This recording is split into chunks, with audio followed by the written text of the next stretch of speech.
अस्सलाम वालेकुम दोस्तों। ओमान देश में हेल्पर की सैलरी कितनी होती है?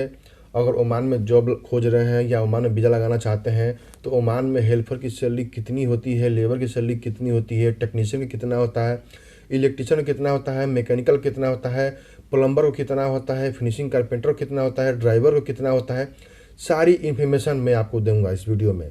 देखिए, बेसिक सैलरी अगर आपको मालूम होगा तो अगर कोई भी कंपनी आपका इंटरव्यू लेने के लिए इंडिया में जाती है तो वहाँ पे आपको मालूम होगा कि हाँ इतना मिलता है, बेसिक सैलरी है ओमान के अंदर में। अगर उसके नीचे लगाएगा तो आप मत जाइए, उससे ऊपर लगता है तो आप जाइए, बिल्कुल अच्छी बात है। लग जाता है तो अच्छी बात है, लेकिन नीचे जाएंगे तो आपको बहुत सारी प्रॉब्लम हो सकती है, बहुत दिक्कत हो सकता है। तो इसीलिए मैं आपको यही बोलूँगा कि कम सैलरी में भूल कर भी मत जाएं, जो बेसिक सैलरी है उसके ऊपर ही जाएं। तो चलिए वीडियो को स्टार्ट करते हैं। स्टार्ट करने से पहले आपको तो मालूम होगा, चैनल को सब्सक्राइब करना है, लाइक भी करना है। वीडियो पसंद आता है तो लाइक भी कीजिए और शेयर भी कीजिए ताकि और लोगों को जानकारी मिल सके। तो चलिए वीडियो को स्टार्ट करते हैं। सबसे पहला जो है हेल्पर की सैलरी की बात करते हैं। दोस्तों, अगर हेल्पर में अगर आप आना चाहते हैं तो यहाँ पे जो बेसिक सैलरी होता है आपको 80 Omani riyal plus 20 Omani riyal, यानी कि 80 ओमानी रियाल आपका बेसिक सैलरी होगा और 20 ओमानी रियाल जो है आपको खाने के लिए कंपनी पैसा देती है। यानी कि अगर टोटल बात की जाए तो 100 ओमानी रियाल आपकी होनी चाहिए। इससे कम में आते हैं तो आपको कुछ यहाँ पे प्रॉफिट नहीं होगा, कुछ फ़ायदा नहीं होगा, आपका सपना अधूरा का अधूरा रह जाएगा। आप सिर्फ अपने घर में खर्चे चलाएंगे, अपना खर्चा चलाएंगे, बस इतने में आपका काम ख़त्म हो जाएगा। आप एक्स्ट्रा काम नहीं कर सकते हैं, तो इसलिए उसके नीचे मत आइएगा। उसके बाद जो है इलेक्ट्रिशियन में अगर आप आना चाहते हैं तो आपका मैक्सिमम सैलरी, मिनिमम सैलरी कम से कम आपका 120 से लेके 150 ओमानी रियाल तक होना चाहिए। अगर उससे नीचे आते हैं और उसके बाद कंपनी को खाना भी देना चाहिए। अगर 120 में है, 130 में है तो खाना कंपनी का है तो बढ़िया है। अगर आपको 120 में आ रहे हैं, खाना अपना है, तो कोई प्रॉफिट नहीं है। आप मतलब कि पैसा कमाएंगे लेकिन आप अपने हिसाब से जितना चाहिए उतना नहीं कमा पाएंगे। आप कितना ओवर टाइम और कोई कंपनी बोलता है कि ओवर टाइम मिलेगा आपको, तो ओवर टाइम का भरोसा मत कीजिए। जो आपका बेसिक सैलरी लगता है, जिसका एग्रीमेंट होता है, उसी का भरोसा होता है।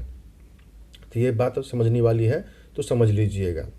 उसके बाद बात करते हैं प्लम्बर की। प्लम्बर में अगर आप जाना चाहते हैं तो प्लम्बर में भी सेम कंडीशन है। आपको 120 से लेके 150, इससे नीचे जाएंगे तो आपको तकलीफ आ सकता है, क्योंकि सैलरी बचेगा नहीं। आप बार बार परेशान रहेंगे, बार बार दुखी रहेंगे, सैलरी कम है, सैलरी कम है। तो ये सब करने से अच्छा है कि आपको पहले से मालूम हो कि बेसिक सैलरी कितना में जाना चाहिए। यानी कि 120 ओमानी रियाल से लेके 150 ओमानी रियाल के बीच में अगर है आपका सैलरी तो परफेक्ट है, बढ़िया है। उसके बाद बात करते हैं लाइट ड्राइवर के बारे में। लाइट ड्राइवर जो है छोटा गाड़ी होता है और उसमें आपकी सैलरी कम से कम 120, 130, 140, 150, 160, इससे नीचे में मत आइए। इससे नीचे में आएंगे तो वही है, आपका पैसा बचेगा नहीं, ठीक है। उसके बाद बात करते हैं फिनिशिंग कारपेंटर। फिनिशिंग कारपेंटर उनको बोलते हैं जो बढ़ई का काम करते हैं। हमारे इंडिया में तो बढ़ई बोलते हैं, आपके यहाँ क्या बोलते हैं वो आप कमेंट बॉक्स में कमेंट कीजिएगा। तो उनका जो सैलरी है, जैसे कि उनका काम जो है दरवाज़ा बनाना, पलंग बनाना, अलमारी बनाना, खिड़की बनाना, बहुत सारे काम होते हैं फिनिशिंग कारपेंटर को।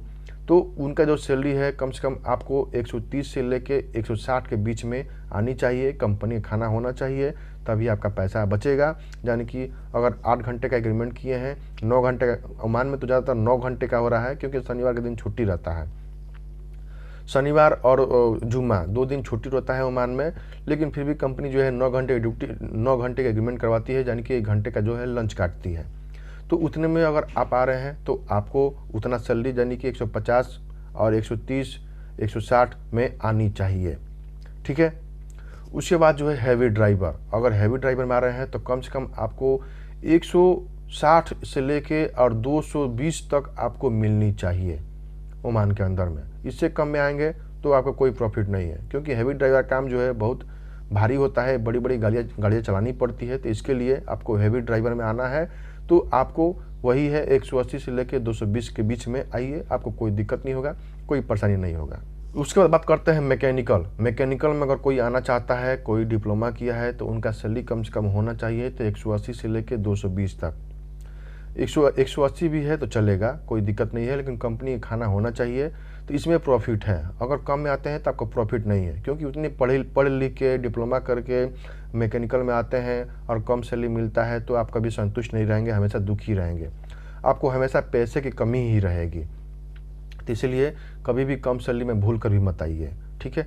तो मैंने बेसिक सैलरी के बारे में पूरी जानकारी आपको दे दी है, लेबर से लेके हेल्पर से लेके सारी जानकारी मैं आपको दे दिया हूँ। तो वीडियो को लाइक कीजिएगा, सब्सक्राइब कीजिएगा, अपने भाई को सपोर्ट कीजिएगा। चलिए वीडियो को समाप्त करते हैं। जय हिंद, जय भारत।